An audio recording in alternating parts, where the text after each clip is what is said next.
Welcome to the French Talks, and I'll go straight to the point because we are starting a bit late. The title today is there a Malaysian way of thinking Islam? Before that, let me just introduce myself. I'm Zakiah Koya. I'm a journalist with The Star, but I'm not representing The Star. I'm here for myself. Okay, this talk will explore the question of whether there is a specific Malaysian way of thinking Islam, and if so, what kind is it? And it will be the first of a series of discussions on Islam, which will be programmed later in 2019. And these discussions will allow for an exchange of views and experiences between France and Malaysia on religion and the place it occupies in our societies. And I think it is a timely discussion because there's so much going on among Muslims and in the world general of how they view Islam. I would like to ask the panel and the audience to keep an open mind and speak about this, of course, respectably, without fearing the need to be sensitive. As you all know, religion is a sensitive matter normally, but we are allowed to discourse on religion. So, no jumping up and threatening each other, but let's all be adults here and have an open discussion so that we can understand and have a proper discussion among each other. Okay? Actually, this is a normal discussion among us Malaysians in the coffee shops. We ask, why is she wearing hijab? Why is he dressed in a robe? Why is she praying slowly? Why is he taking too much time to pray? Why is he drinking by his praying? This is a normal discussion among us Malaysians. Maybe for outsiders, it might seem a bit awkward, but for us among Malaysians, we always have this discourse, but not in an official capacity. Okay? Following the discussion between the two speakers, I will open up the floor to questions. And we would like to have more questions than the speakers, taking too much time on their presentations. I think we have agreed on that. Let me introduce the two great speakers that I have here. Dr. David Delfoley is a French researcher specialized on Islam in Malaysia and co-director of Institute Pondok Française here in Kuala Lumpur. He also lectures in Sciences Po Lail, I hope I pronounced that correctly, and he did his PhD on Islam in Malaysia and is currently doing a political sociology, I'm going to pronounce this proper, political sociology and sociology of international relations, and he also co-wrote on Malaysia and China relations, and he calls himself a sociologist mostly. And Institute Pondok Française, literally translated the Hut Institute of France, was launched in 2016, created in 2017 to promote academic, scientific and cultural exchanges between France and Malaysia. And it is dedicated to the social sciences in Malaysia, although not literally a pondok, which is the Malay word for hut. It is said to be a melting pot of cultures, a center of intellectual discourse. And for those who are not well versed with the way of pondok, which we call the hut school, Sekolah Pondok, this used to be our traditional way of teaching, where students completely surrender themselves to knowledge and forego the materials and live in a hut in a most basic manner. And this is still practiced in many of the states, Kedah, Kelantan and Terengganu, and it's mostly on theology. Okay, and beside me is Associate Professor Dr. Muhammad Azam. He's a University Malaya graduate in Sharia and holds a Master's and PhD in Laws from University of London, also a Fulbright Award winner in 2007. He's currently the Deputy CEO of the International Institute of Advanced Islamic Studies of Malaysia. He has a long list of writings, research and paperwork on Islam in the legal and social context, zakat, women, fatwa, Sharia laws, you name it. I went through the list and I think he has tackled all of them. So this is the man you got to look out for. And I have to say, he has also written quite a number on the role of women in Islam in Malaysia. And this is a touchy topic for many Muslim men and a curious topic for many non-Muslims. Okay? In Malaysia, where the majority of the population, about 60% is Muslim, and Islam is the official religion, there's always the question of what kind of a Muslim should one be, and what kind of an Islam should one think. As you all may have experienced, there are many types. The one who thinks Islam is personal, the one who thinks Islam is what I carry in my ID, and the one who thinks Islam should be lived in a community. But is there a specific Malaysian way of thinking Islam? And this is what we are going to discuss today. I would now allow each speaker, start with Dr. Dofoli at first. I can call him Dawood. Okay, he just converted. Okay, it's David. So I will start with Dawood. 15 minutes each to present their take on the title, and I will start off. I'll pass the mic to David. Okay, Assalamu alaikum. It's a great pleasure for me to be there first, and secondly to speak about Islam. As it was mentioned, I did my PhD on Islam in Malaysia. I was the first one in France to do the PhD on that topic at the Sorbonne University, a long time ago now. And it's maybe the first opportunity I have to speak really publicly about Islam in that country. I had many occasions to do it because I've been working on Malaysia for 20 years. So, and I have connection and links with many Islamic universities and bodies here. And so I had many occasions to speak about Islam and my views about Islam. But maybe it's the first time I can do it in public for many reasons, because before last May it was a bit difficult and sensitive for foreigners to speak about Islam, and especially for me that has been working on that topic for quite some time. And so it's a great pleasure to be there. I have to say first that I don't have the simplest role today, because I'm French, and France is known all over the world as to be the most secularized country. And there's always this view that, a French guy is speaking about religion, there's always something very suspect. And I will try to first to make 2-3 comments about that. I'm a sociologist, as it was mentioned, and the main enemy of sociologists is obvious things we don't question. So maybe you came with the ideas, few of you, explaining that, that French guy will give us lessons about religion, but it's a non-believers country and most secularized country. And I would like to first explain something. We call it cliché in French, and I would like to fight again once. First cliché is I'm not really a typical French because I'm a strong believer. So I'm maybe belong to a minority in France because, of course, many of my fellow citizens are not believers, but I'm a strong believer. And I became a believer in Malaysia. That's why also my link with Malaysia is very special.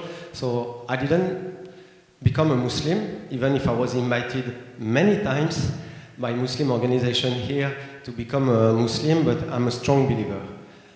I get to the point to be a believer, especially in Terengganu, my beloved Terengganu. If I had a state here in Malaysia, it would be Terengganu, where I conduct many ground studies. And I discover sharing moments, sharing special experience with Malay people in Terengganu. I came to the point that what the Malay cosmology explained by Zahir and Batin, the visible and the invisible world, I came to believe in that strongly because I was invited. Dr. Azam told me once, the first time we met, that maybe it's a God sign, God signal. I don't know if it's a signal of God, but my steps were brought in Malaysia when I discovered that beyond the fact that we believe or we don't believe in such a religion or in Catholics, in Islam and everything, I strongly believe in something else. So in that sense, I don't take religion as many French scholars, maybe you have the idea that many French scholars are very critical with religion. It's not my concern to be critical with religion. As a sociologist, I deeply think that there's a rational way of thinking religion because people believe in it. So it's not my concern to say, oh, it exists or it doesn't exist. But because people think that it exists, it has some effect on socials, on politics, on cultural things, and that was only my concern. I want to emphasize a point. In terms of sociology, school of thought, I belong to what we call the German school of sociology. Among the founding fathers of sociology, my main, I would say, inspirator, or if I can say it like this, it's Max Weber. And Max Weber has a way of, was one of the great scholars, one of the first in social sciences to speak and to write and to think about religion. And I focus more on his way of doing sociology and studies. I would like to stress one point. When you do social sciences, academic studies, you have two ways of viewing things. Interpret to understand, or understand in order to interpret. Maybe you say, what is annoying us with this social theory of sociology things, but for me it's the basics. When you say that first you interpret things to understand them, it means that you have a theoretical frame in mind, and you interpret things to understand them through this theoretical frame. Marxism is like this. Marxism has a full theoretical frame, and it explains the world through that frame. My concern is the other. I understand things. All my studies are like this, and all the Max Weber heritage in the way of thinking is a bit like this. We understand first things, meaning that we do ground studies. We try to, in the dynamics of history, we try to explain and understand what are the dynamics, what are the rational inputs that make people doing like this, their values, what they're thinking, how they see the world, and after we have understood things, we can make interpretations. And it's very important to stress this when you look at religion, because the temptation is when you look at religion, because there's this question of I believe or I don't believe, there's always this temptation to be in a very critical frame, because if you are not a believer, you think that religion is a stupid thing, is propaganda, I'm not in that kind of a sociology, so I would like to say that we can start have an interesting discuss when we focus on the sociological impact and effects and historical dynamics of religion, because if people believe in it, the phenomena that are created in social sciences exist truly. No, that's the first. That's the first point I would like to stress. The second thing is, as I told you, many people have these wrong ideas that France is an enemy of religions. So, because I'm French, you must say, oh, what is the legitimacy of that foreign scholar to speak about our religion if you are Malaysian? I could say that inside I feel a bit Malaysian, so, but don't speak about this. Saya orang Melayu putih. But my passport is French, so let's say that my heart is here, but my papers come from Paris. I feel always very sad when I arrive in KLA to be in the queue of line 9. And once I wanted to go to the line of Malaysian citizen because my heart was attracted to that line. And the guy at the custom was looking at me very strangely. And I said, David, you will have problems. Get back to a rational way of thinking and go back to the line lane because they will ban you to enter the country definitely. So I came back to what I said.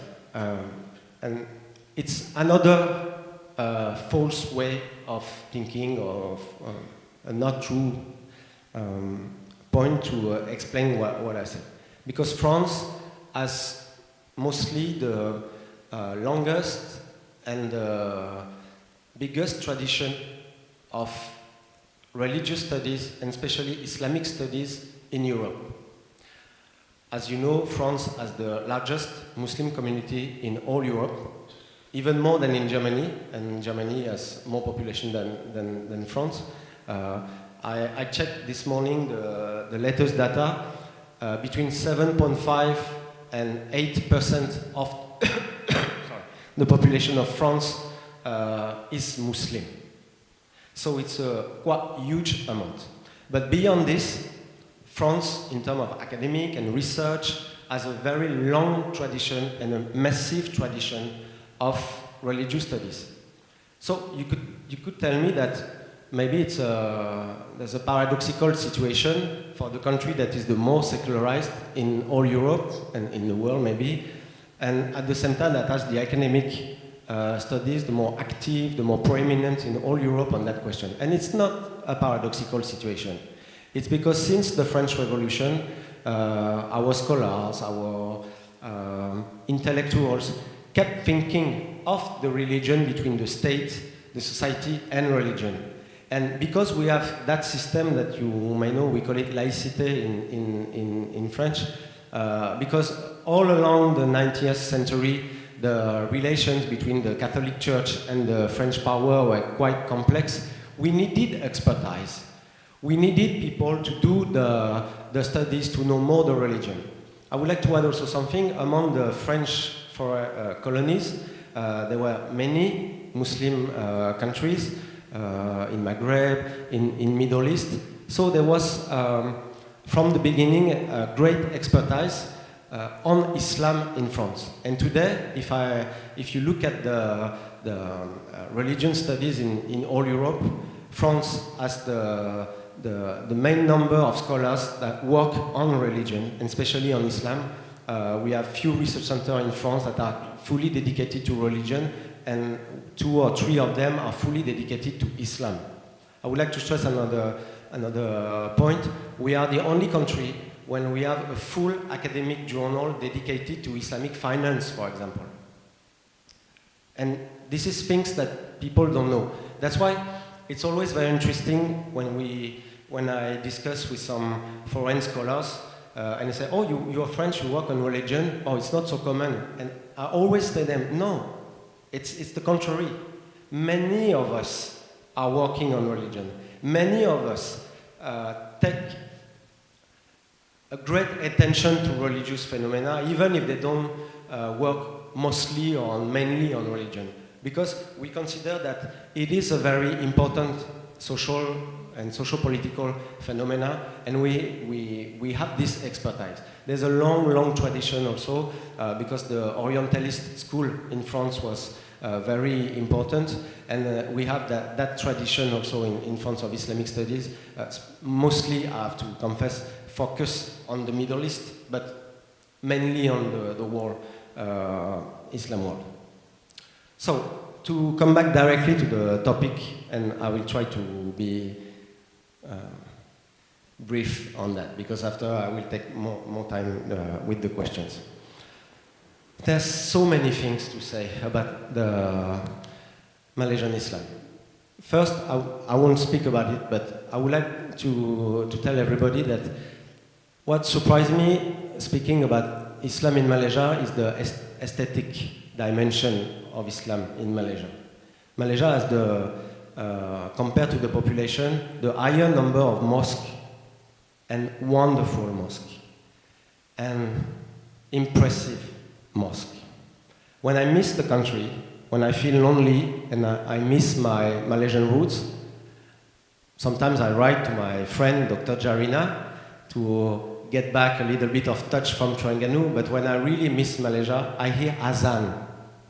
There's a great tradition of excellent Azam in Malaysia, and we couldn't make you listen Azam now, but there is if you are interested in it, there's a group called Kampung Akrab. I love that band. It's like an Islamic band. They play for weddings, for traditional Malay weddings. They're doing all the traditional things. And they have some Azan music that religious music that can touch you very deeply. So that's the aesthetical part, but I won't extend more on this.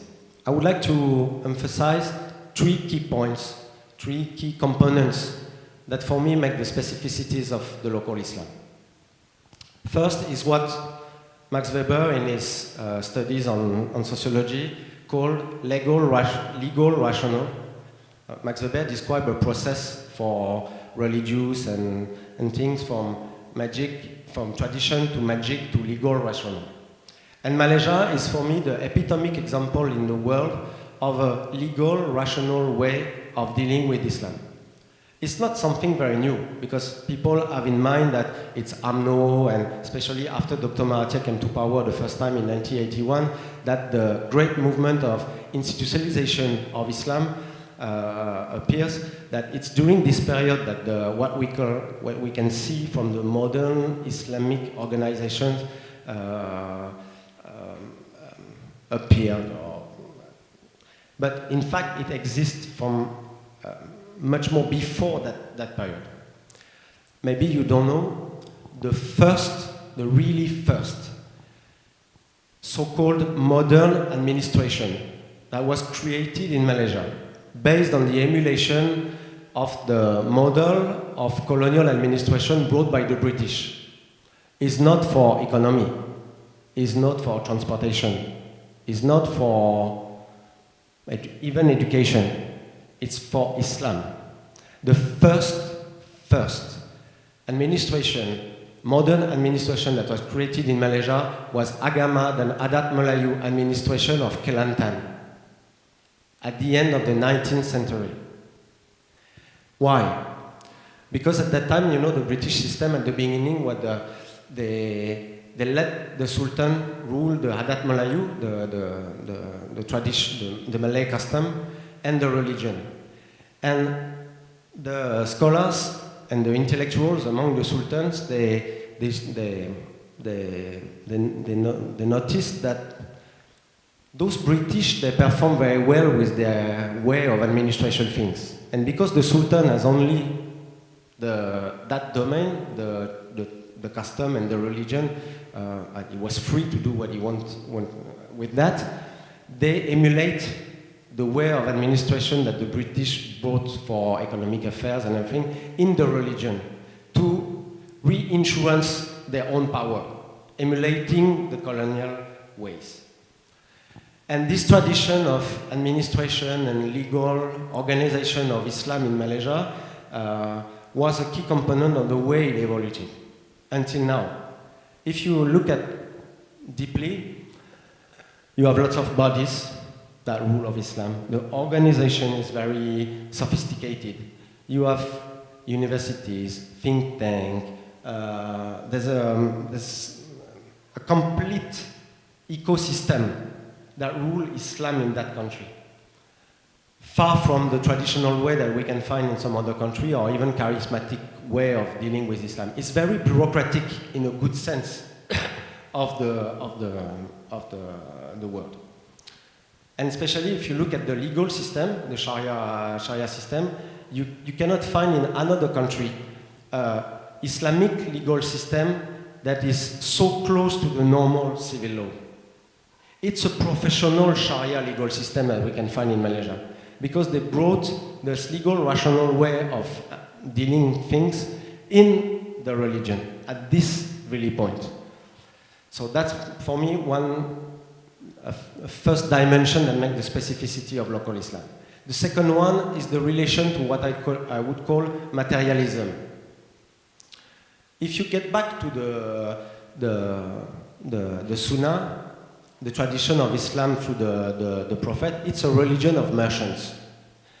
But the relation to interest, to materialism, to money accumulation is a bit special. It's like the Catholic Church. There was a revolution in the Catholic Church with an encyclic. I don't know the word, in English we use that, but we call it in French, encyclic Rerum Novarum. It's in Latin. It means the new things. And from that beginning, the Catholic Church had what we call a doctrine of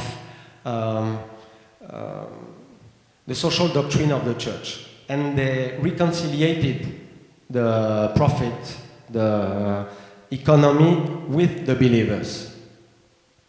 In Islam, there was something always suspicious with money, with wealth, with the fight to become somebody rich. And Malaysia had a problem. It's a capitalist country, and the priority of development was something very important and maybe at least as much important as Islam.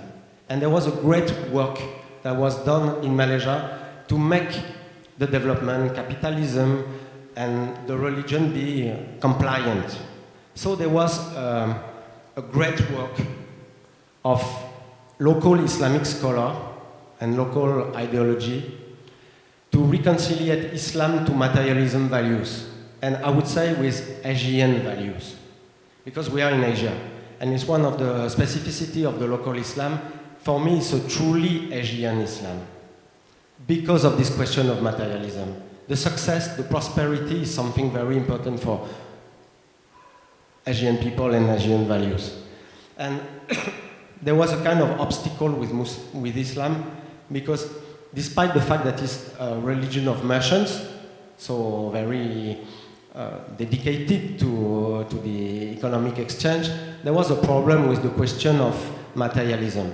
And that's one of the great move of the local Islam to be reconciled fully with the development and capitalism. And when you look at the ideological work that was done to justify the development and everything, it's very important, because UMNO, but mostly I would say, Malaysian elites, they used this Islam to bring Malay people that were put aside from the colonial development as a vector to enter the modern capitalist modernity. I have to stop you because you have taken more than just 1 minute. Just 1 minute. Just 1 minute. But maybe we can discuss longer after a few questions, because for me it's the main key point to understand the local Islam. And I just would say it's not a surprise that Malaysia is the leading country in the world for Islamic finance. 20% of the national growth is related more or less to Islamic finance. And that's very important.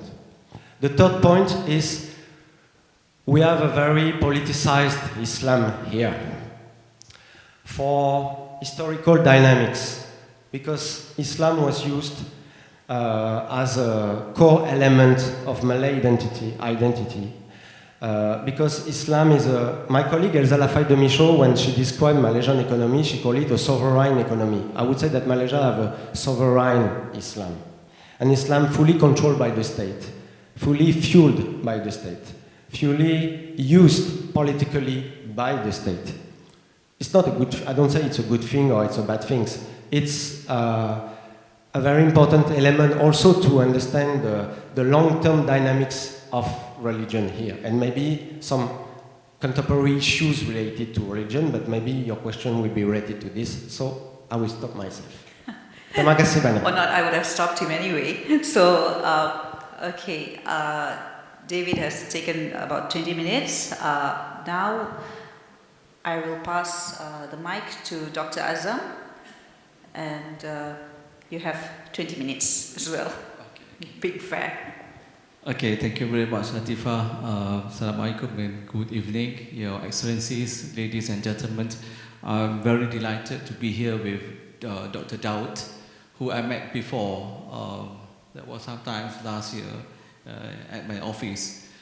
The subject that we are going to discuss is quite broad. Is there a Malaysian way of thinking Islam? And I try to figure out what the important points that I would like to share with you. If I can bring you back to the little bit of the historical background, and then to the pre-Merdeka independence, and then independence, post-independence, and today's development with regard to these things. Okay, it is important to say that before Islam came to this part of the world, I think this part of the world were Hindus. And you cannot deny that. If you say that from the beginning of the day that these regions were Muslims, I don't think so, because if you go to the history, you read history, it shows you clearly that we were Hindus. Our great-great-great-parents were Hindus. And it was agreed by the historian that Parameswara that came to Malacca, and then he converted to Islam because he married to a Muslim girl. And after that, you have the development of the Empire of Malacca, and you have the introduction of the customary laws plus the Islamic laws. You have the Kanun Malacca, the Malacca law, and it influenced to the other states. And precisely that laws that we call some of the scholars here says that it is Islamic law, but purely it is not Islamic law per se. It is a mix of the customary law and Islamic law. And if you go to the provisions of the sections in the Kanun Malacca, you can see some of the punishment which is not really 100% Islamic. I give you examples how the punishment of zina, for example, it is not 100 lashes. It was mentioned in the Kanun Malacca, it was 80 lashes. And to a certain extent, if you have the ta'zir, what we call it, the discrimination, up to the judge to punish the offender, something like if you don't fast during the day of the Ramadan and you eat in public, then you will be sentenced under this type of, this person will be, shamed. You draw something on your face with this charcoal, the coal, and then you will be exposed to the public. Hey, you are not fasting during the fasting month, and you are supposed to fast. So this is something that you can see in the Malacca law, and as well as the other, what we call it, the 99 laws of Perak, etc., etc.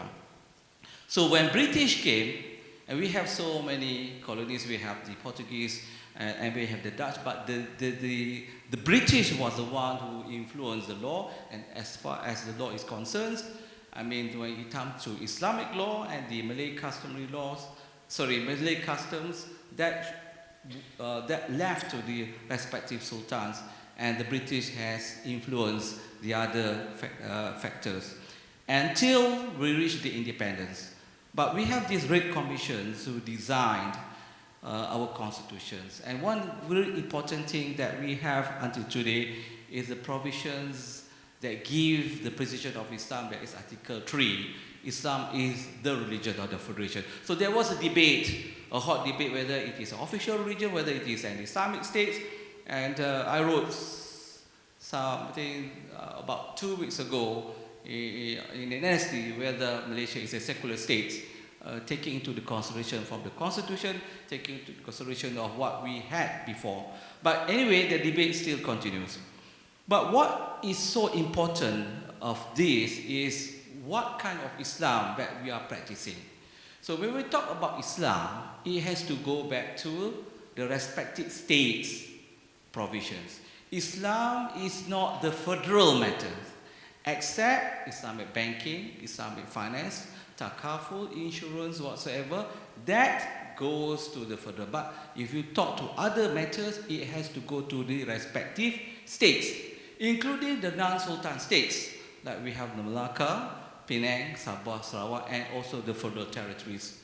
So if you see how the Deputy Agong, or the Deputy King, the present Deputy King, or the acting king right now, the Sultan Nazrin, how he behaves, taking into his jurisdiction as the so-called king, Yang di-Pertuan Agong, he is the only, if I can say, acting king or so-called king, award a certificate of what we call it a jurisdiction for the Sharia court judges, the Sharia officers, according to the states.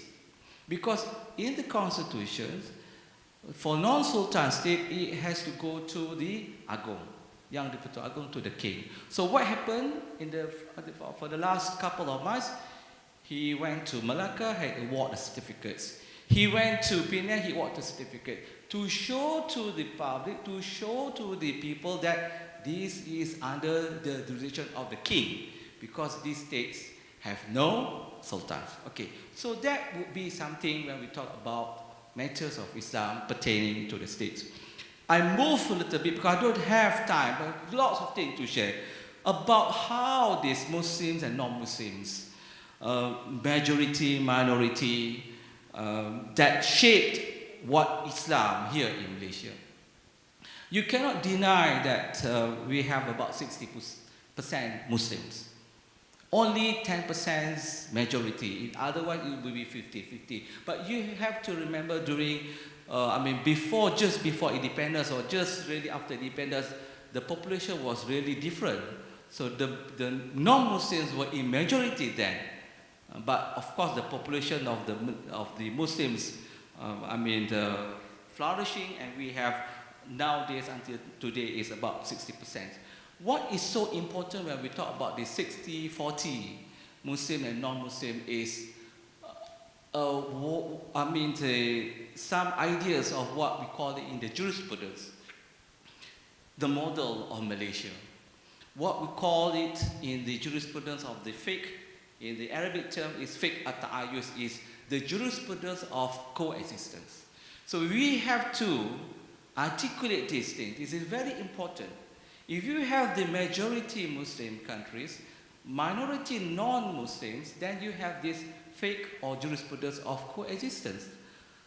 In contrary, like in France, for example, you have Muslims minority, in the non-Muslim majority, then there will be a different jurisprudence, what we call it the fiqh al-aqaliyat, is what we call it the fiqh of the minorities Muslim in non-Muslim majority. You have to understand the difference. I studied first degree in UM, and I have the God best me that I had the opportunity to study both Sharia and law. So I did my master's and PhD in law in London, where I learned from Muslim and non-Muslim professors, from Orientalists as well as Muslim professors. What's really different would be if you behave yourself as a Muslim. In a non-Muslim majority countries, you cannot behave 100% like you live in a majority Muslim countries. Likewise, the other way around is you are in a minority that you live in a Muslim majority, it will be a different way. I give you examples. The first few weeks, couple of weeks when I started my study, I was approached by a person. I can just simply say it is from, I don't know whether there is a group here, but there is a group of Hizbut Tahrir here in Malaysia, but it started somewhere in there. So they are trying to reinstate what we call it the caliphate system. And they told me that we are going to establish a caliphate in England. And I said, in England, you want to have a caliphate in England? And you have about, those days, I think about 15 years, 20 years back, I think not even 1 million of Muslims in England. And how you say you want to reinstate this caliphate? Yes, believe me, we are going to have this caliphate system in UK. I said, rubbish. I said, I can't, it is, I think it is something which I don't think, it is a dream, I said. Can you have this caliphate system in Malaysia? I don't think so. So maybe caliphate system suits those days, but not now. I don't say that you can just get rid of that, but you have to be realistic. What is now the current dates? In Malaysia, it is very, very difficult because you have 9 sultans. And you only have one king, and the king rotates. And we are going to have a new king, inshallah. Who will be, then we will see. Either it is from Pahang, or it's from Johor, or from Perak, okay? Meaning the friendly, I'm from Perak. I like Sultan Azim very much. Okay, another. I am neutral in that debate. The Sultan of Terengganu is not concerned, so. Okay, what is important? I have so many, Latifah. What is so important here is we have to have what we call it the model of Malaysia, which is totally different. I came from a mixed family. My late mother is a Chinese. That's why I look like Chinese, more than Malay. My uncles are white. They are from England, they are British. Another one is from Australia. My aunt is a Chinese. And one of my late uncles is Ceylonese. So we mix, and we have what somehow Haji Kasim is my late grandfather said, International Haji Kasim Antarabangsa, because when we have Eid, Hari Raya, we have the whites, the Mak Saleh like you, and then we have the Chinese like me, and you have the Ceylonese Indian mixed together for Hari Raya. But I do celebrate Kongsi Fat Chai because I still have my uncles and aunties of Chinese. So this is something that we need to celebrate and we need to differentiate. Otherwise, if we are not Malaysian. How many minutes left? You have 10 minutes more. Okay, what I'm going to share, what does it mean to be a Malaysian?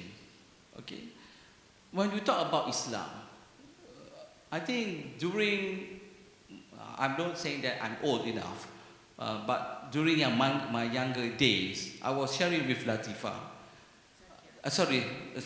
Zakiah. I mixed with the sister, Zakiah. So because She's going to sue you. I used to know Latifah then Zakiah. Okay, sorry, excuse me. Okay, during the after independence 60s, you can see the culture was different.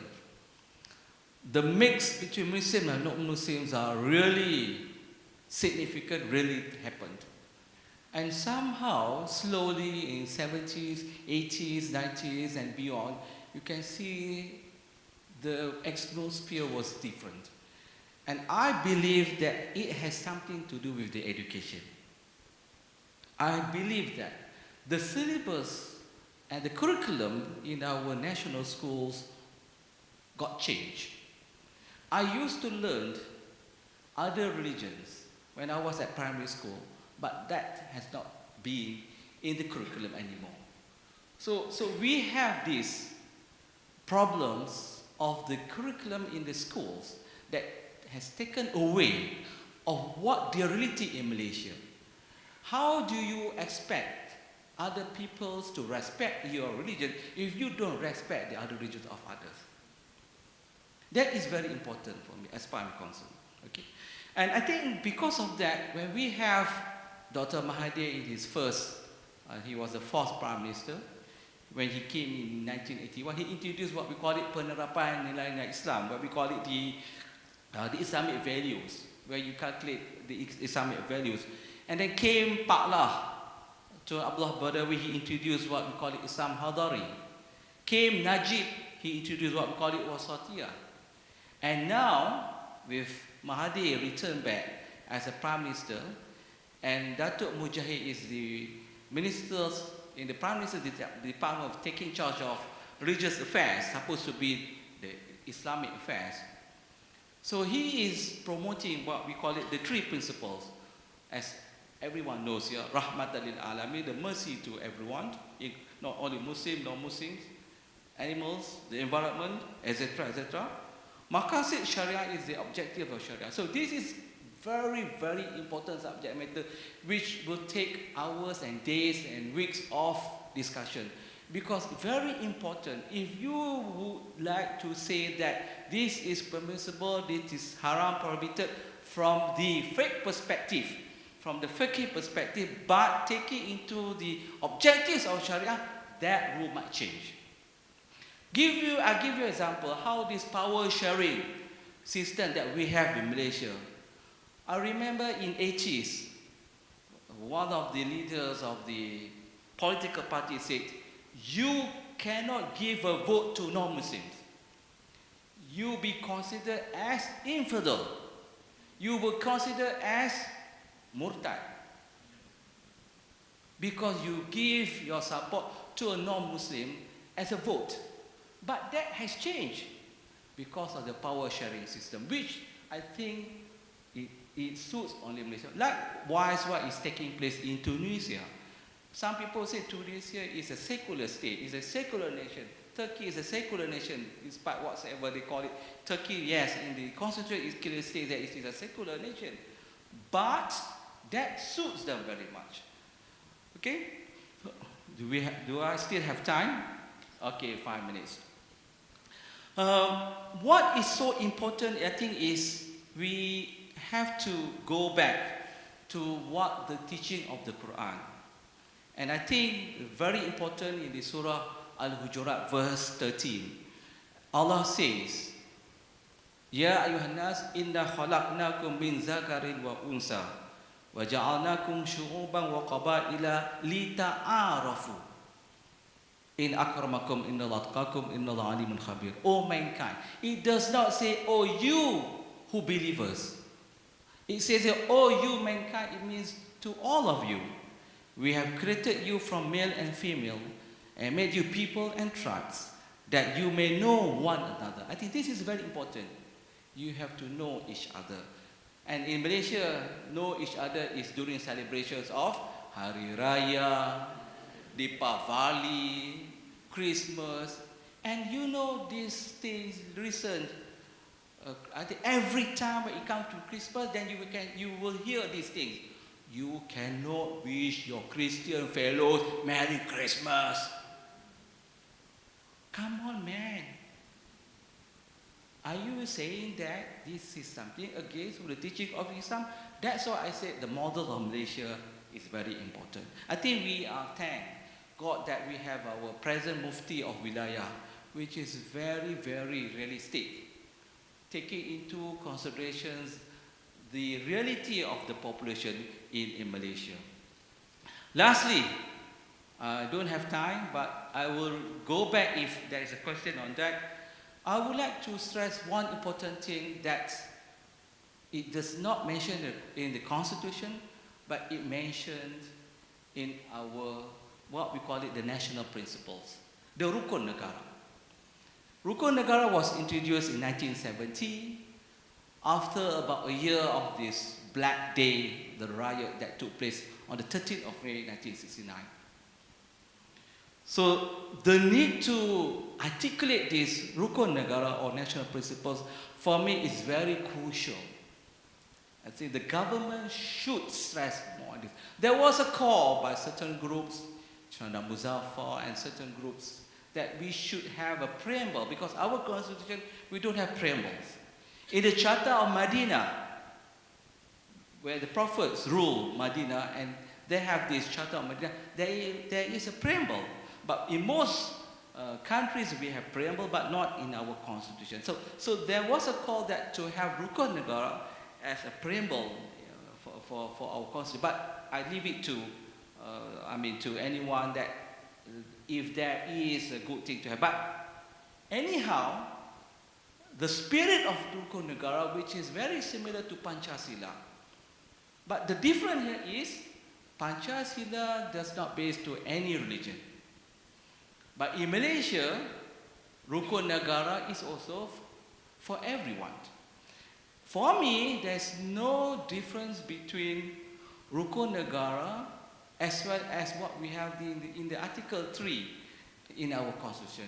Article 3, Clause 1 states that Islam is the religion of the Federation. Other religions can be practiced in peace and harmony.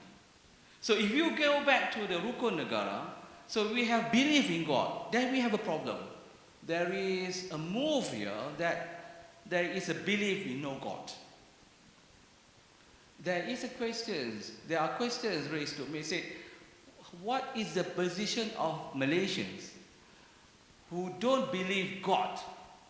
Is it a religion? You can debate that.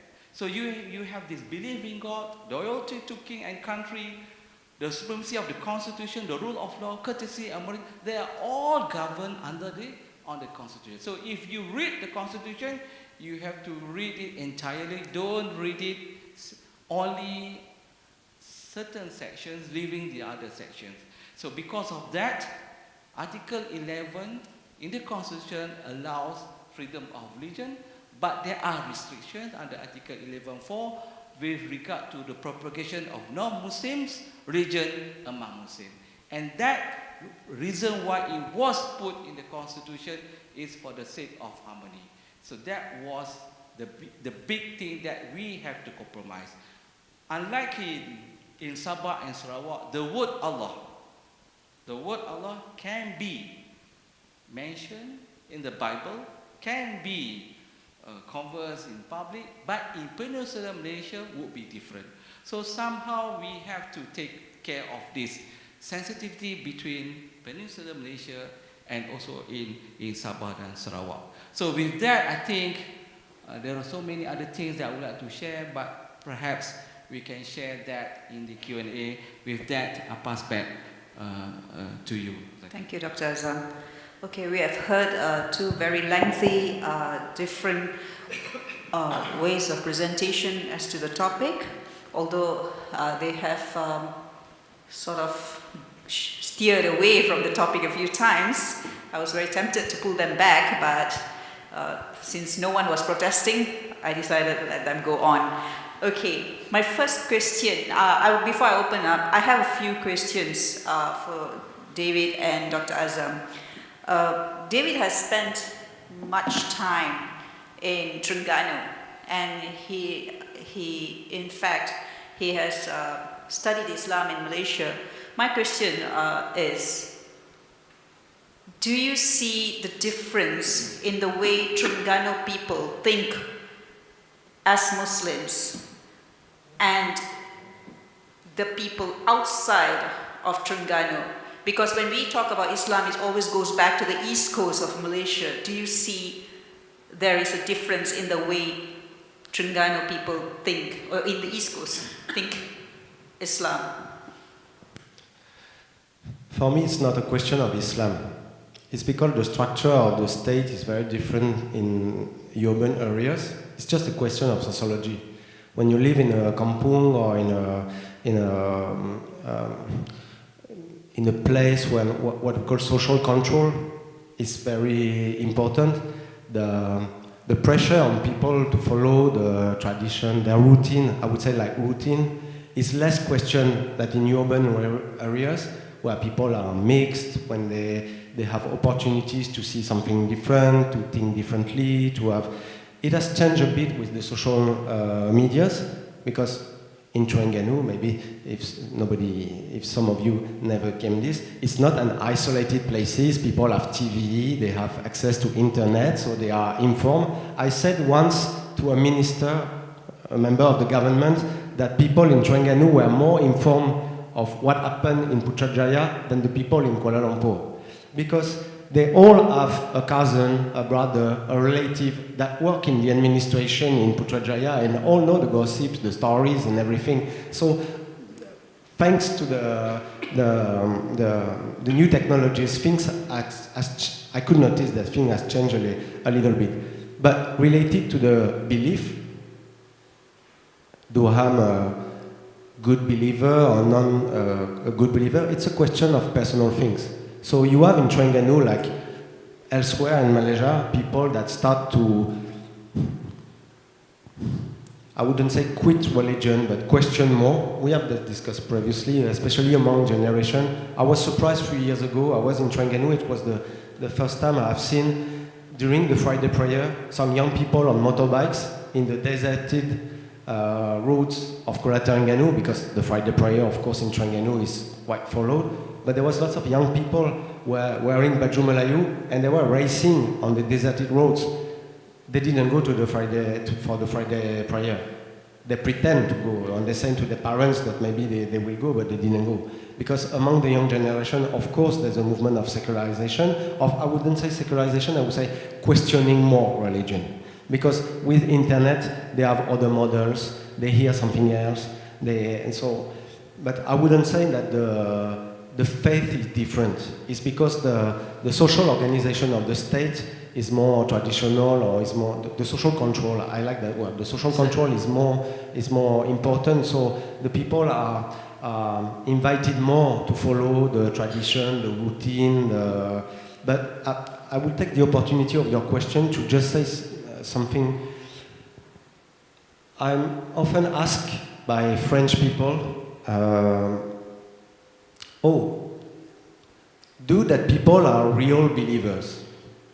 Because in France we have the example of many people from Maghreb or from Middle East, and many of them have a hypocrite relation to their beliefs. They are supposed to be Muslim, but in fact they drink, they don't really, some of them believe in God, and they just pretend to be Muslim.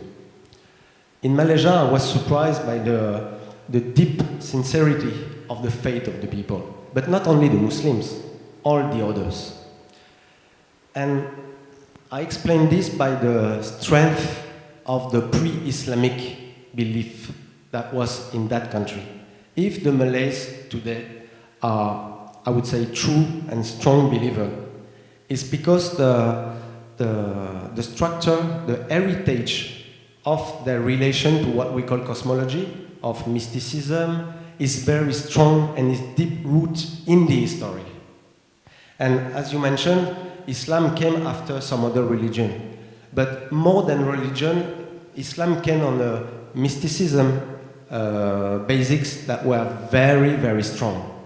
That's why also the other races, I would say races, I don't like that term, other communities.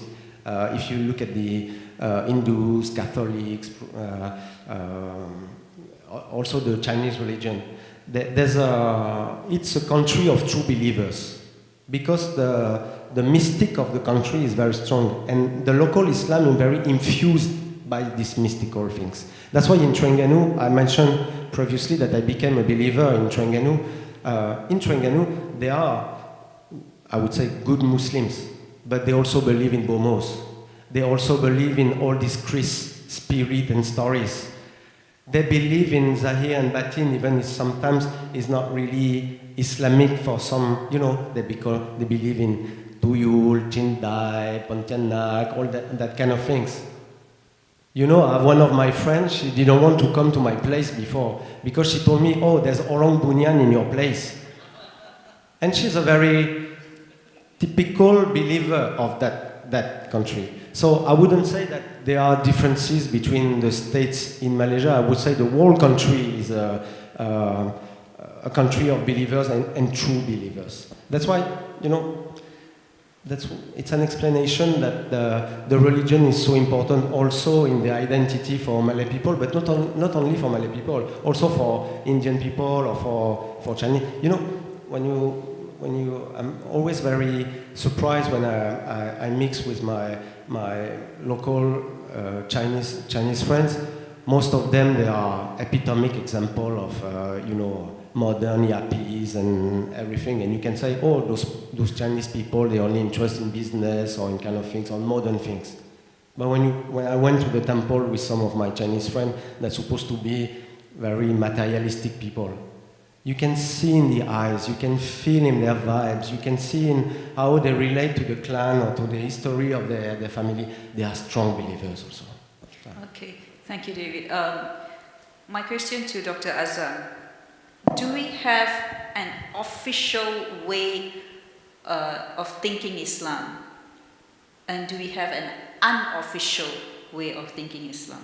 Especially because, as you said, religion is controlled by the states, and it's in the constitution as well. Yeah, as far as the religion of Islam is concerned, as I mentioned before, and you also said it, that it is the respective states' jurisdictions, and it is considered as official.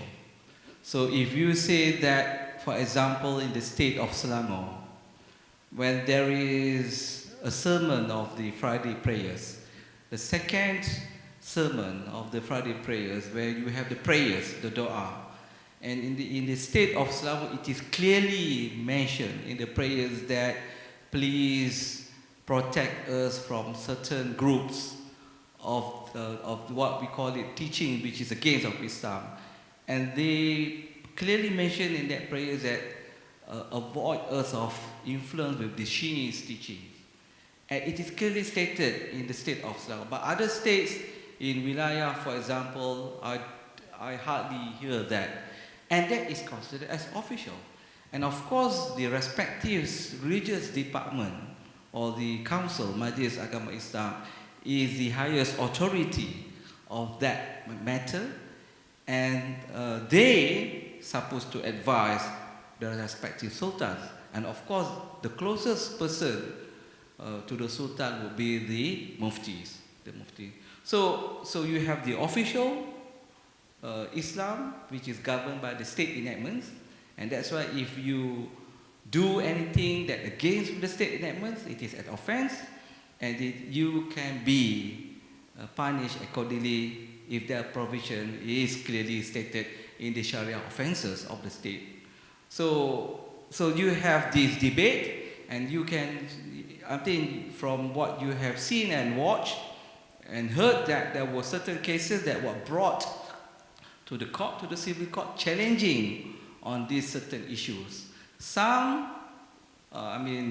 they lost, some they won because of the constitution of the freedom of expressions, freedom of religion, etc., which is mentioned in the constitution. Bear in mind that the constitution, what we have in Malaysia, is the supreme law of the nation. So if you have state constitutions, including Islamic law, which is against the constitution, the federal constitution, so the constitution shall prevail. So this is something I think very brief that I can share. Okay, thank you, Dr. Azam. Now we'll open the floor to questions. There's a mic with Fanny here. We'll take from Subhan and then the other person. We'll take 3 questions at first, and then after that we'll answer, and then we'll go back to the next 3. All right, hi, Dr. David. You mentioned about how beliefs are very personal, and in Malaysia we have this in Malays in Semenanjung, more critically, they are registered by law and identified as Muslim, and federally also, mind you. Not just state, federally, it's in our ICs as Muslims. When you're Malay, it's automatic that you're Muslim, and it is there on your IC. So is it justified this to have sort of this regulation on faith? And to Dr. Azam, since you mentioned you've been here for quite some time, has this been the case since the start, or it is something that happened along the way? Thank you.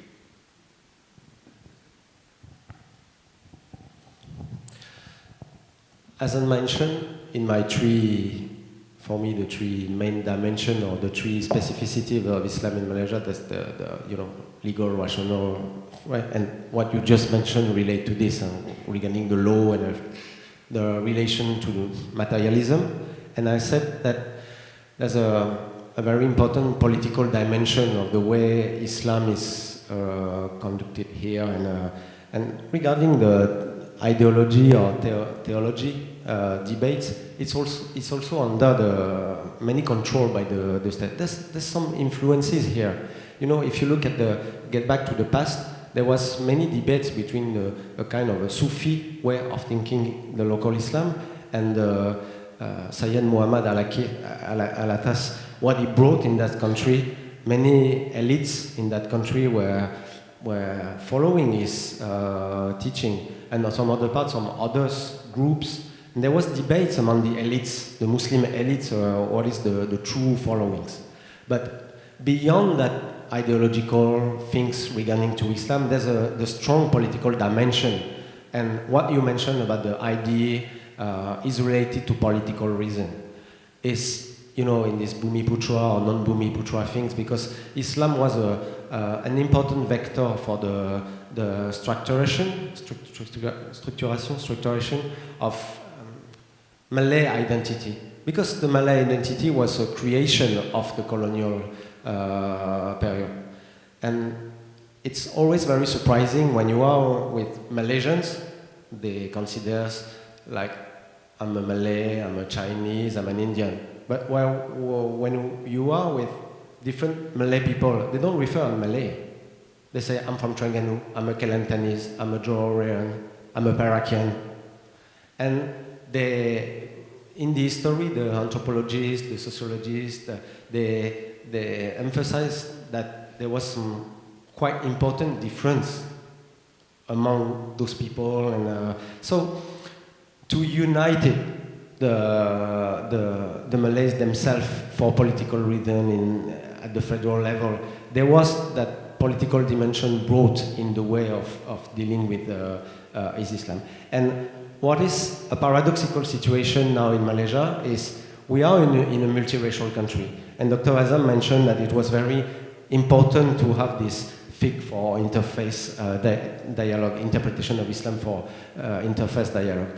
But the paradoxical situation is the more it has become politic in a multicultural country, the more it has become exclusive and exclusive of the others. So that's why I stress that it is a paradoxical situation. The Muslims are just 10% more than the majority, but for political reasons, Islam has become more and more exclusive here. I will give you a personal example. I told you that I'm a believer, but I'm not technically a Muslim. I believe in something above us, something more related. I would say that my religion is more Malay, kind of Malay thinking or Malay spirit. My semangat is very connected to something. But I'm not technically a Muslim. But in France, I like to go to church. I put a candle and I pray, meaning that my spirit, my energy, something is connected to something above us. I went to Thailand recently for the New Year. I spent time in the Grand Palace.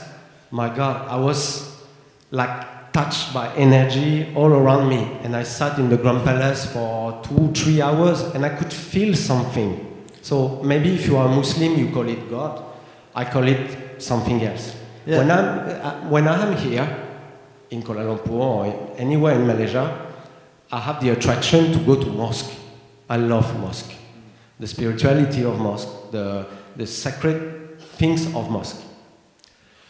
There's only one mosque in that country where I can go for Friday prayer to share the salat with my Malay friends, and it's the Sultan Mizan Mosque. For you, it won't be a surprise that it's the Sultan Mizan Mosque, because it's the only mosque in Malaysia that is called Ecumenic Mosque. And it's the only mosque in Malaysia where nobody banned me to enter the mosque. In any other mosque of the country, I can go for the Friday prayer, sit with the people, and pray. Whenever I go to that mosque for the Friday prayer, I go quite often, the people that are there, they always offer me for the final salat to come with them and pray with them. So I always refuse because I tell them I'm not Muslim, and they say, no need, it's between him and you. But because I'm not a Muslim, I don't want to go, so I stay behind. But people are very tolerant, they are very open-minded, they always offer me.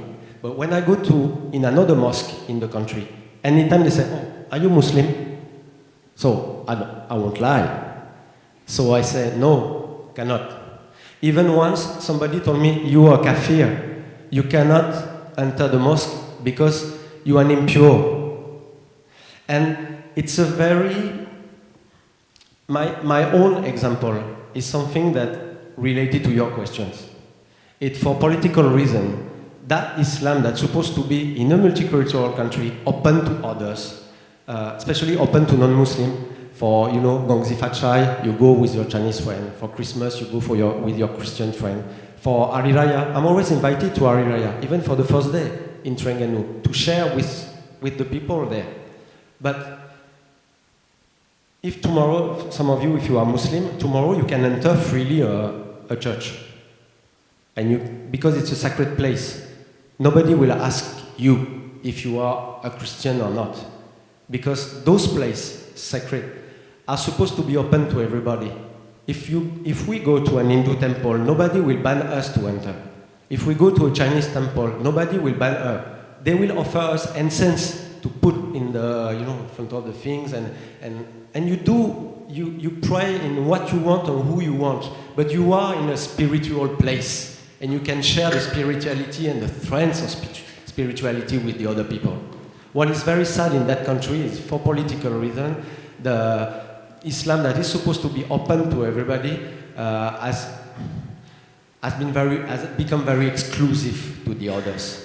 And maybe it can be a good challenge for the new government, if they want to change things in the administration of Islam, is, as Dr. Azam mentioned, make Islam get back to the truth and the tradition of what happened in Malaysia. This country is in the middle of a crossroad. For ages, people came by boat, mixed. It's a rojak of people, origins, and the Islam, because it was originally the Islam of merchants, were supposed to be shared easily with the others. The reason of the massive conversion here was because it was a religion open, a religion more equal than was Hinduism before. And now, for political reasons, more and more, that Islam has become very exclusive. So maybe it can be. I'm not a militant at all, because I follow I told you.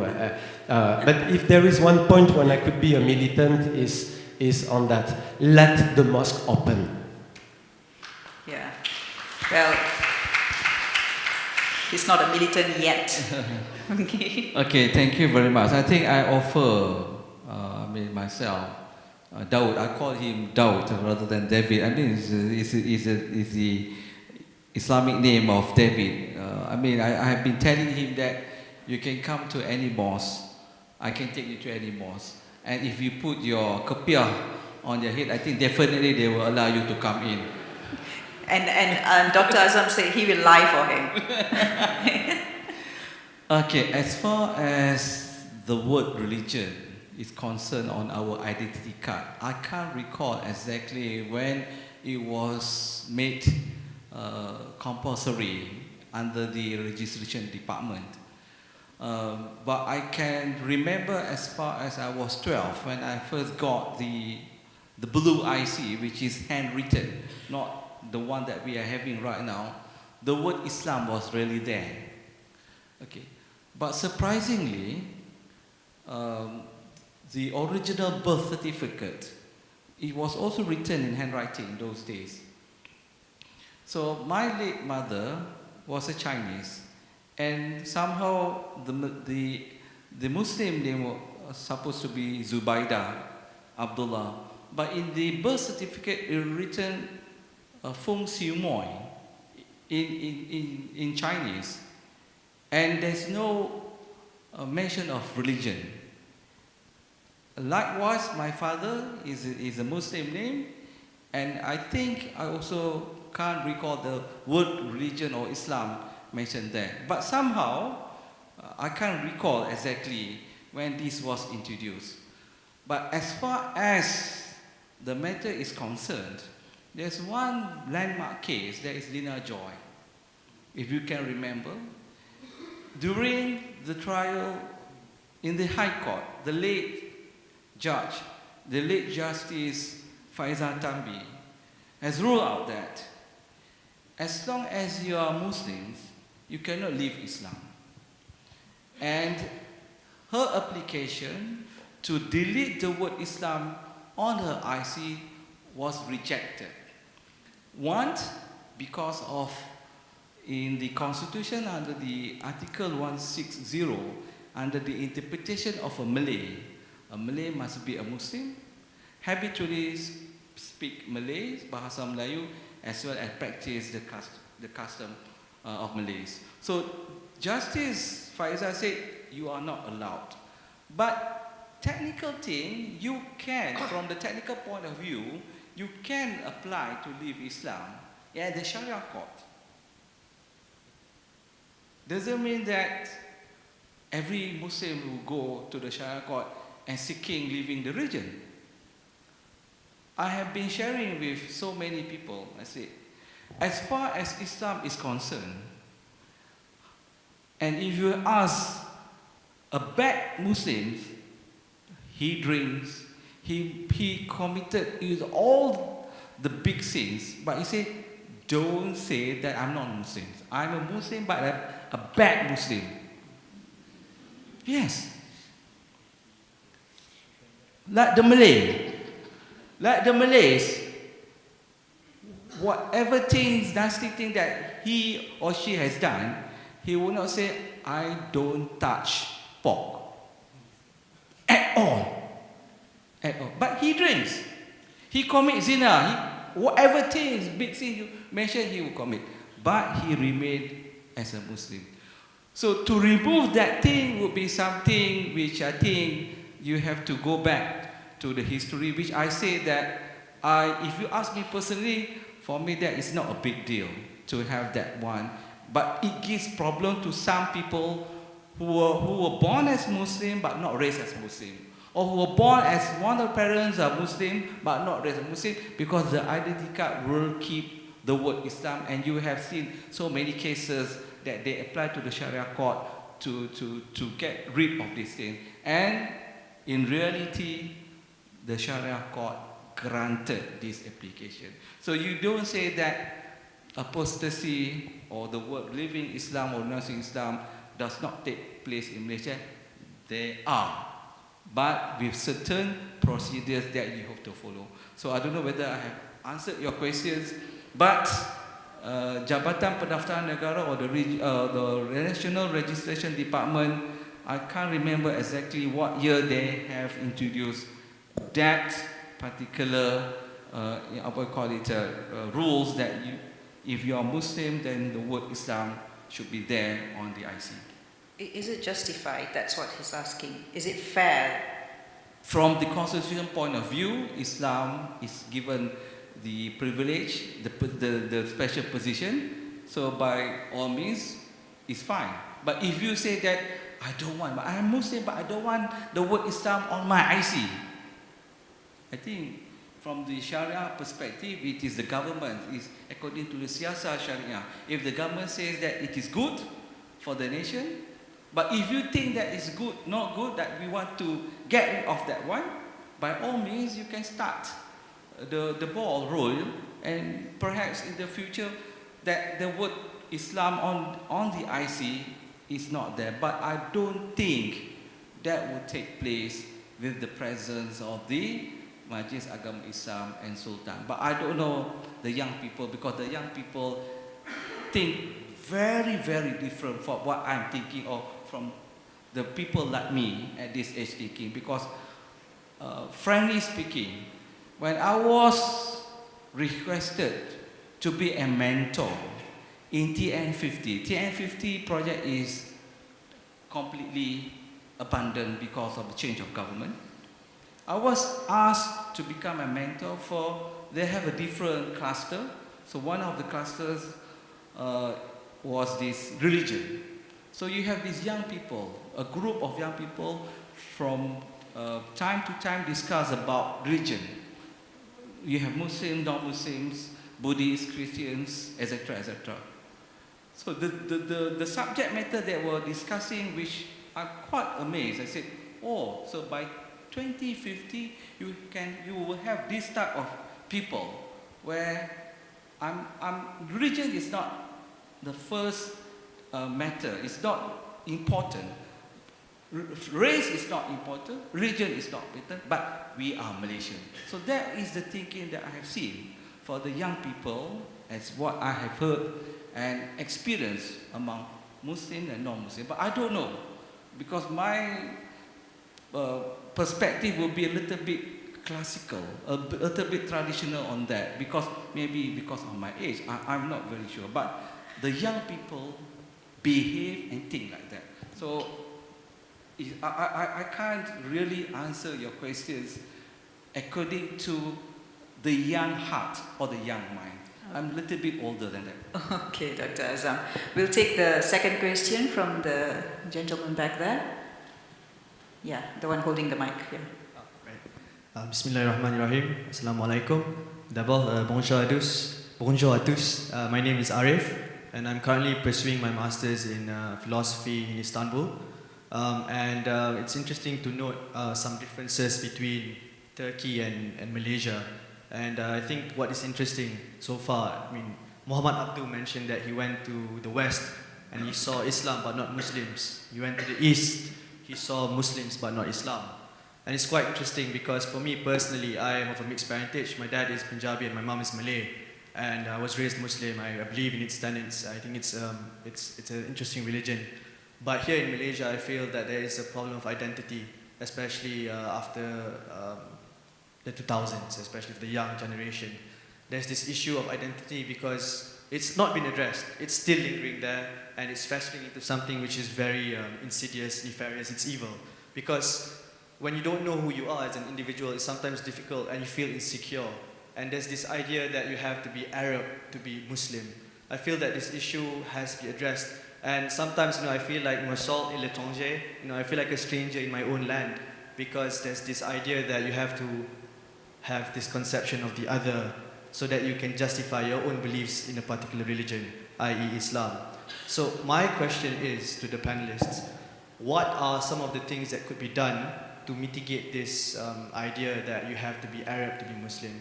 Because in Malaysia, I mean, that's the case. We've lost that resmi padi. Semakin banyak isinya, semakin tunduk kan. So I think it's a problem that has to be addressed, and I was wondering what would the panelists think about that. Thank you. Okay, we'll take another question before we go ahead. We'll take two more questions before we answer that.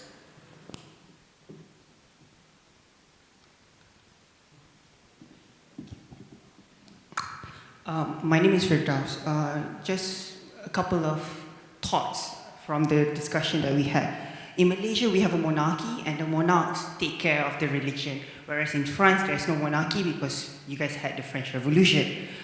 And in Malaysia, the Islamic landscape is very layered because we have all the bureaucrats, the organizations that govern or more of do the moral policing and enforce on certain type of Islam. I'm not particularly sure whether in Europe there is such a central body that would take care or monitor the religion affairs. My question here is that you could see there is a difference when it comes to managing for public purpose and also for personal reasons, because religion is very personal. So my question is that, based on academia research, what is an ideal framework in managing religion?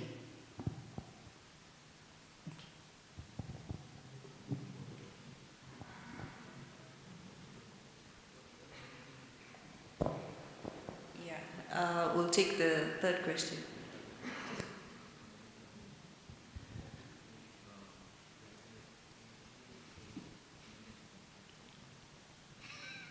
Good evening. So should I let you deliberate more? This question is rather difficult, I know. Good evening. Bonsoir vous tous. My name is Jen. I'm a researcher from the Institute of Strategic Analysis and Policy Research, also known as INSA. I don't profess to be an expert, but I've been doing some research on this because this is very much related to politics. So I hope you can allow me to give a few minutes to give some context from a political viewpoint. In recent times and in recent years especially, we have seen that there are more and more political parties and more political figures that have been using Islam or their version of Islam to try and gain support and to gain votes from the Muslims.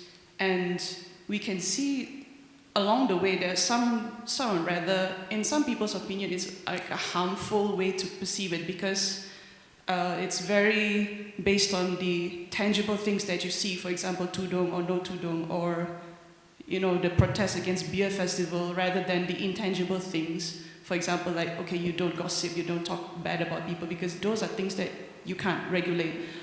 For example, some of the things in this country that have created a lot of split opinions between among the Muslims themselves. For example, unilateral conversion, the case of Indira Gandhi, where the ex-husband converted the children without their permission. She got approval from the civil court and he got approval from the Sharia court. So that's one issue. The other issue was the giant protest against the beer festival, which I perceive it to be a political ploy, because the beer festival has been going on for years and years and years, and they never advertise outside of bars. And somehow PAS saw this, and when I monitored the Malay papers, they just, UMNO and PAS just kept bashing on arak or alcohol, even though around that time there was a Tahfiz school that was burned down by children who were drug addicts. Nobody talked about drugs. And believe what you may, what is right and what is wrong. But my question here is that moving forward in this country, especially that we've had a change of government, what is your opinion about the direction of which we're going? Because as Dr. David said, you said it's a crossroad, right? But for me, I feel like it's more of a big, messy yarn ball, a big maze, because I can't see what is in the future. So in this political context, I want to know, what is your opinion of the political future and political Islam in this country? Thank you. Okay, we'll get the Arab Muslim thing to Dr. Azam. I can't recall your names. Arif, okay, thank you, Arif. I'm so sorry. I'd like to make examples when I was young, because now I've got, not really old, but I got these gray hairs. When I was younger than what I am now, you will hardly see Muslims wearing jubah and kopiah in Malaysia. Majority wearing songkok with sarung and baju Melayu to the mosque and surah. It was only given what we call it a privilege for those who return from Mecca or Hajj, having this kopiah and the turban. Very, if I can say, unique attire for those who came back. And those who came back from Mecca are considered as somehow completed the pillars of Islam. But somehow in 80s, the changes have come. And you see now, it is common to see everyone wearing this kopiah as well as jubah. And you have those days, the name of Melati, Mawar, Putih, Hitam. It's a Malay word. It's not Arabic words. It's not Arabic words. But now if you have, what is your name? Mawar, Melati, Busuk, Wangi. Then Cinta. Then you say, this is not Muslims' names. And you have to change your names to Arabic names. So Arabs has nothing to, I don't say that has nothing to do with Islam, but Arabs, because our Prophet ﷺ, he was an Arab, and the religion, the first revelation went through him, through Jibril, and of course, he was an Arab. But doesn't mean that you have to become an Arab to become a Muslim. There is an Arab Muslims, there is an Arab Christians, and there is an Arab Jews. Until today. And their practice are quite similar. I used to have my Arab Christians professor who's giving lecture, and during the lecture he is having this tasbih and having this. And I was asking him after the lecture, what are you reciting? Subhanallah, Alhamdulillah. The same thing that what the Muslims reciting if you have the tasbih. But this is our culture. And some of the Arabs who are Christians, by their name is very similar to Muslims. So for me, as long as you are Muslims, you are not Arabs. If you are Malay, you can become a Malay. So for me, there is nothing wrong to become a Malay Muslim rather than this Arab Muslim. I don't know whether I have answered your question.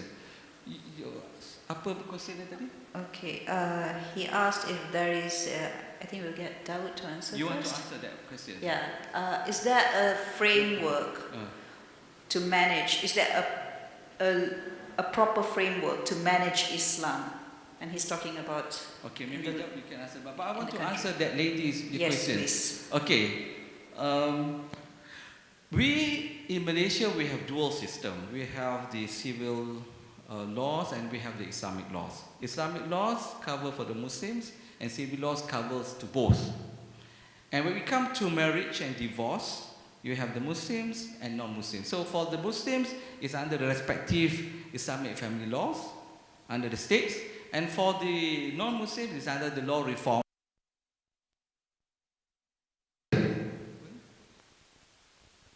So with the amendment of the Act 164 in 2017, I believe whatever problems that we had before can be solved.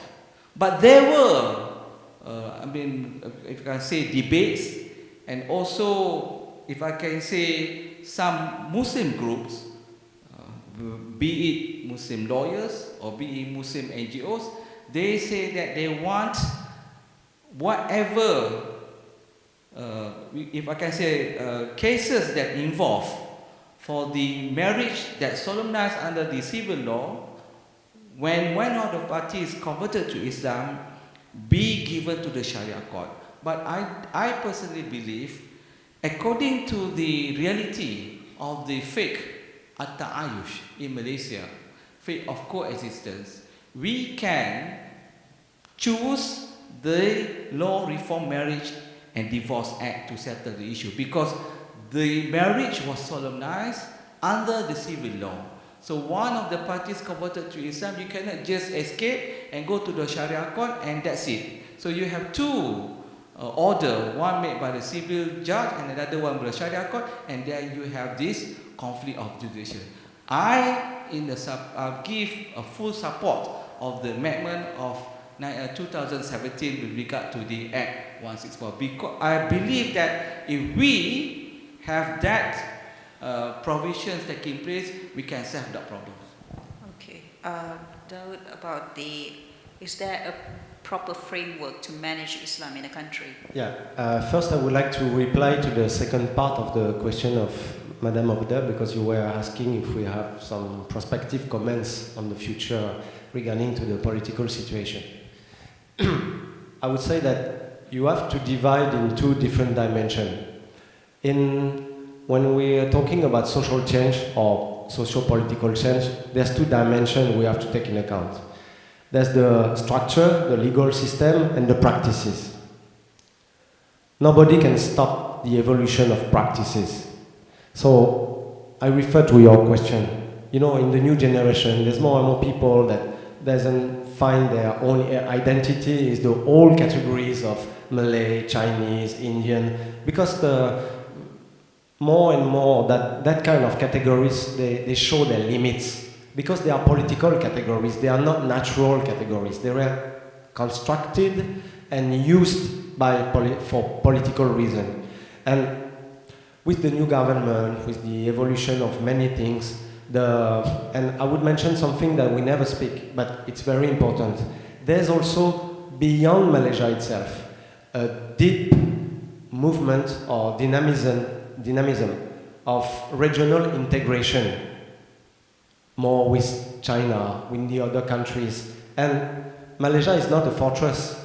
Of course, you are influenced also by external factors in the social change, and more, I'm confident in the slow evolution of practices, because it has always been like this. You know, the one that say that, oh, it's not the tradition, but tradition doesn't exist. It's a human concept, tradition. Tradition, it doesn't exist. The social change the dynamics of history is permanent change. Things are appropriated by people, change. So there's nothing, you know, when you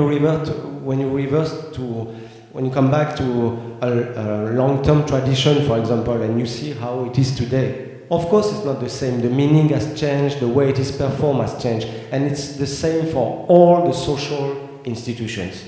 After the structure, the legal system, the politics, sometimes the evolution is a little bit what I would say.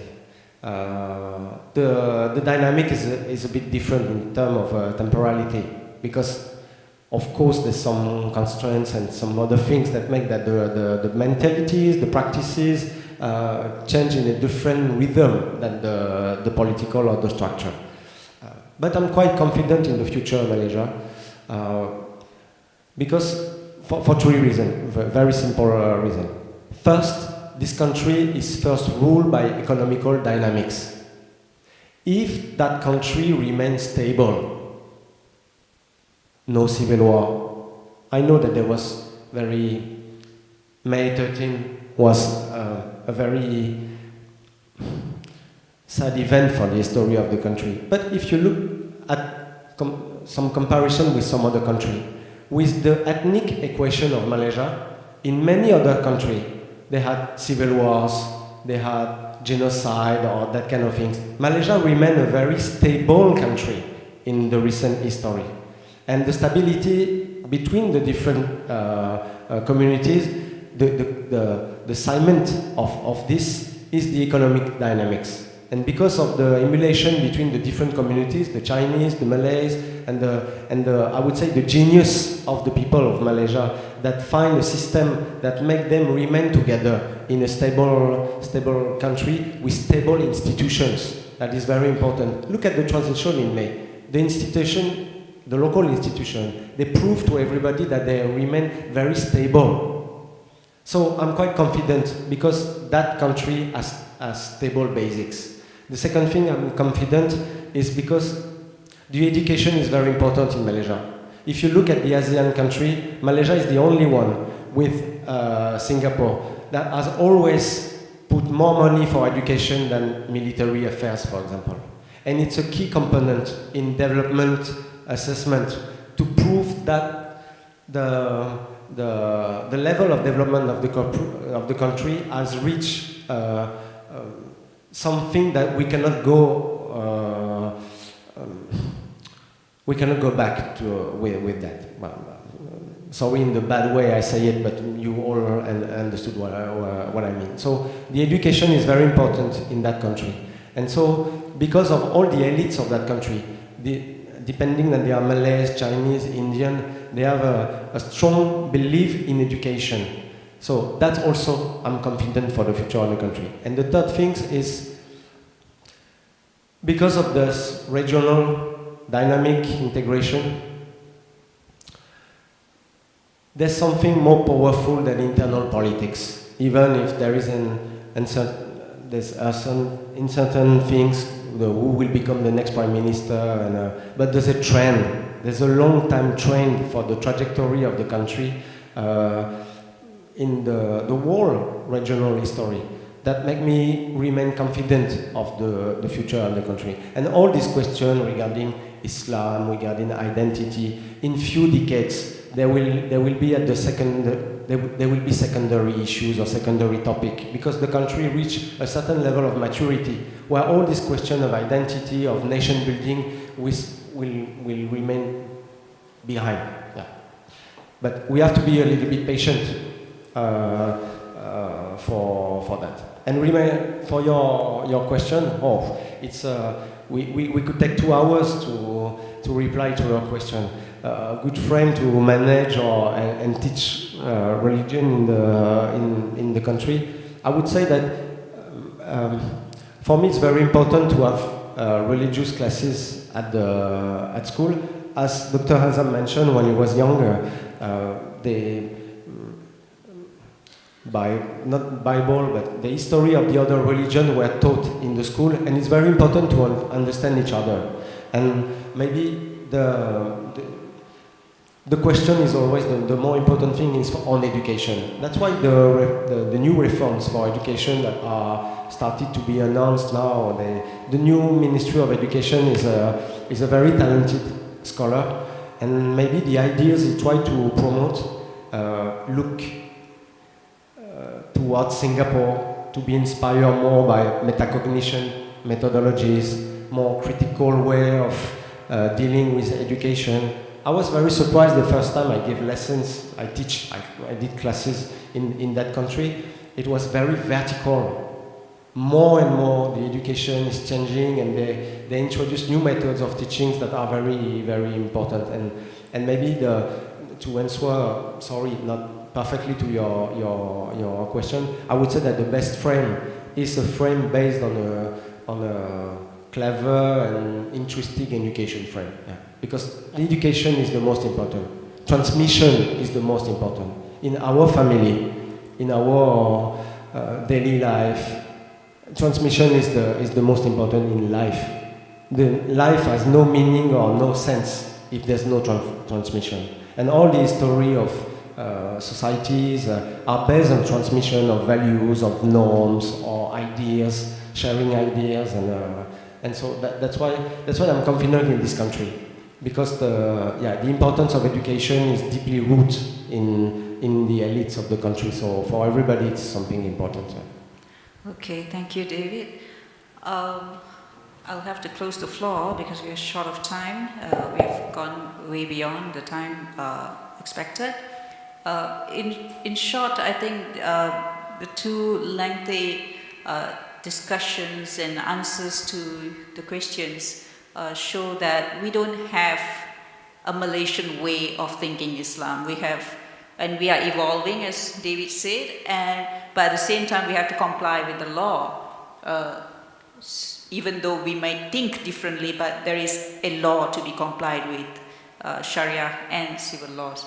So, without much ado, I would like to thank Dr. Azam and David, Dr. Delfole, for having come here and given us such a great discourse. Although I think we can stay here night and day, we'll never finish this discourse. I hope, I think we have time when you're out there, you can approach them and they will take you through the night for this. Okay, thank you very much for coming, and thank you for the great questions.